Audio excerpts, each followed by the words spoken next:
hope that you are not heading to the airport, because that's been a real headache, hasn't it? Getting to and from the airport. And looks like that's not going to go away anytime soon. Well, La Presse over the weekend decided to do customer service, and they sent out 4 reporters or 1 reporter to do 4 different modes of transport to the airport. So they talked about Uber, the Air Canada shuttle, taking your own car, or taking the bus, of course, the 747, to see which one was faster. But they did miss one transport option, and that is taxis.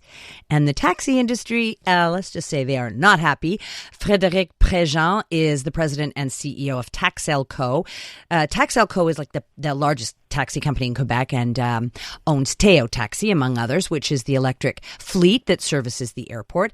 He wrote an open letter to La Presse, and right now he joins us on the line. Good afternoon. Good afternoon. Thank you for having me. So what was your reaction when you read that article in La Presse?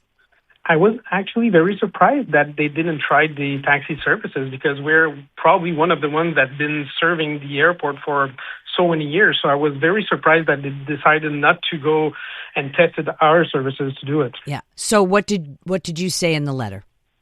Actually, what I mentioned is that it's sad that they didn't review the taxi services, mostly because we are probably the fastest service to go to the airport, because contrary to Uber, we're allowed to use the reserved lane that are approaching the airport. Yeah. So it helps you reduce your travel by 15 to 20 minutes when there's traffic. So and this is very important, because no other transport system has the same access. So for us, it was a little bit weird that they didn't test the taxi services. And the other thing is that it was mentioned that Uber you never really know how much it's going to cost you, but in taxi, it's regulated by the ministry. So you always know what your trip will cost you before you leave, and when you arrive, you don't have any surprise. Mm-hmm. Okay, I want to talk about that, but just sort of on this reporting, why do you think they left taxis out? Because, I'm not part of the taxi business, but I'm surprised. That seems like a huge omission. I think that now everybody talks about Uber, but they don't talk about the taxi anymore, because Uber is more in the media. They do a lot more publicity. Yeah. And I think that people just don't think about the taxi industry anymore, but we're still there, and we're very alive, and we're still providing services to a lot of the population. Uh-huh. So have you received a response from La Presse? We received an answer that they would probably publish our open letter, but I haven't received anything else yet. Okay. And as yet, they haven't published it yet, not online or anything? Yeah. No, they haven't yet. Okay. So I'm just curious about a few things. So first of all, how is it different between Uber and taxis in terms of pricing? You said there's a dedicated price, but how does that work? Actually, the taxi is really different from Uber, because the taxi is regulated by the ministry. So when you take a taxi, everything is organized with a price that is identified by the Commission of Transport. So when you get into a taxi, they start their taxi meter, and the fee that you will pay is exactly what the taxi meter will calculate. So whenever you take the taxi, it's going to be the same price. The only thing that could change is if there's a lot of traffic, it could take a little bit longer, but you won't have surge pricing. Everything is regulated at the basis. Right. So no surge pricing. But sorry, I misunderstood you, because it sounded like you were saying there's a predetermined price. Like I know, for example. There is one. Well, okay. Yeah. So what is that? Yeah, when you leave from downtown Montreal, there's a regulated price, and it's a fixed price.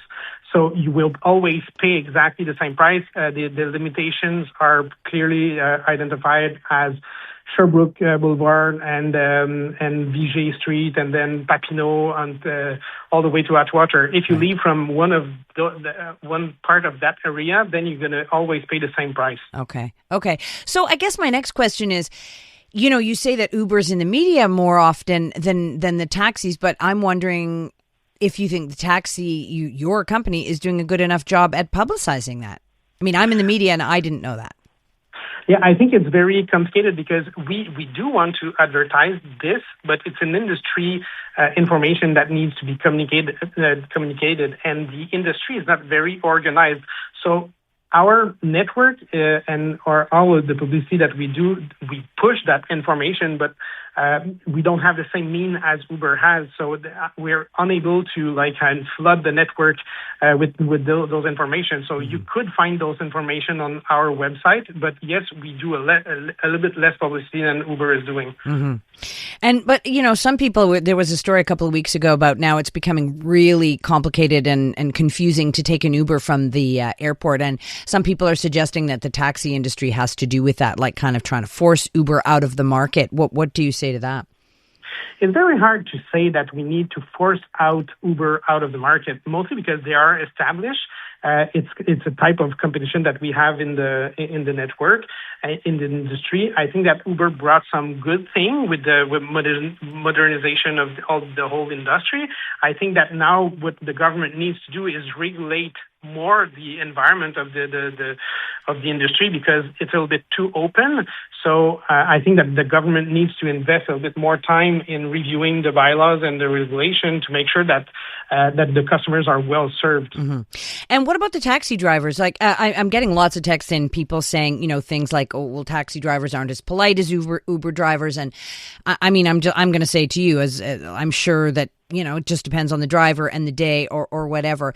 But I'm wondering from the taxi driver's perspective, whenever I go to the airport, it looks like some of these guys are waiting for, I don't know, hours, like those so many taxis there waiting. It seems that whole getting into a taxi part is complicated. Like, are they making money? Is it worth their while?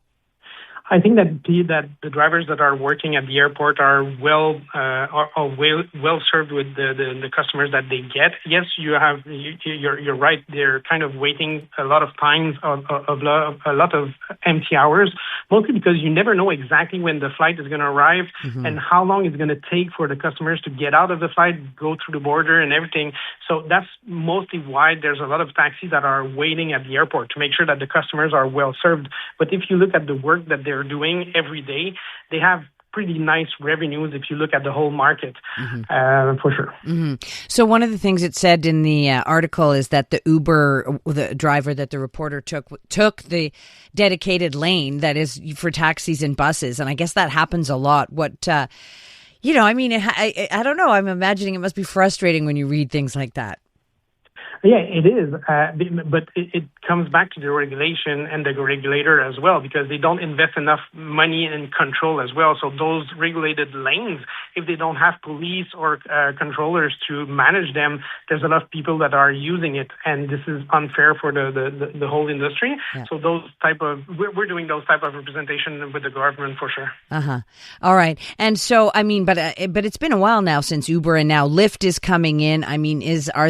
Do you think the taxi business's days are numbered? I mean, can you continue to compete in this kind of an environment? Yeah, definitely, because we're very present in a lot of institutional contracts. We're the biggest provider for the transit company, like the STM, the RTL, the STL, and we're still very there on the market. But there's a real competition with those two companies for sure. Thanks so much for taking the time. I'd like to talk to you when you get a response from La Presse. Okay, for sure. Thank you. That is Frédéric Prégent. He's the president and CEO of Taxelco. Lots of you are texting in and saying that you don't have. Some of you like Uber, some of you like taxis. I'm just going to stick my oar in to say that a couple of months ago, I had a flight out to Calgary and I forgot my ID, and I was panicking, of course. And fortunately, it was an early flight. There were a couple more left in the day, and I ran out. I got into a taxi, and it was an amazing experience. And I don't think I had taken a taxi before because I always take Uber. I don't know why. To his point, why do I take Uber? I just think it's easier. I've got the app. It's never easy at Trudeau. You wait for hours. It's complicated. Somebody just texted in saying they called an Uber and it took them so long to walk there that they charged an extra $5 for waiting. So anyway, but I still did, like a lemming or whatever. But I was in a rush and I was panicked and I got in the taxi and it was an amazing experience. The driver was super, super amazing. The taxi was super clean. It was electric. They took the service roads, the dedicated lanes, so we whizzed past all the traffic. He waited for me outside my house. I ran in and got my ID and went back to the airport. And yeah, it was a great situation. I mean, I've had lots of people are saying, oh, taxi drivers are rude, Uber drivers are not. I've had a lot of rude Uber drivers. I guess it all depends on the person. You've heard the chaos. Now you can see it. Oh my gosh. Watch all your favorite podcasts from start to finish right inside the free iHeartRadio app. Gets the blood going, huh? Catch every laugh and eye roll on shows like the Tom Green Farmcast and Park the Bus. Now with full video. We're building a ramp for Tony Hawk. It's the same hosts and the same chemistry with all the hilarious moments you've been missing right on your screen. Cheers. Open the free iHeartRadio app, search video podcasts, and tap watch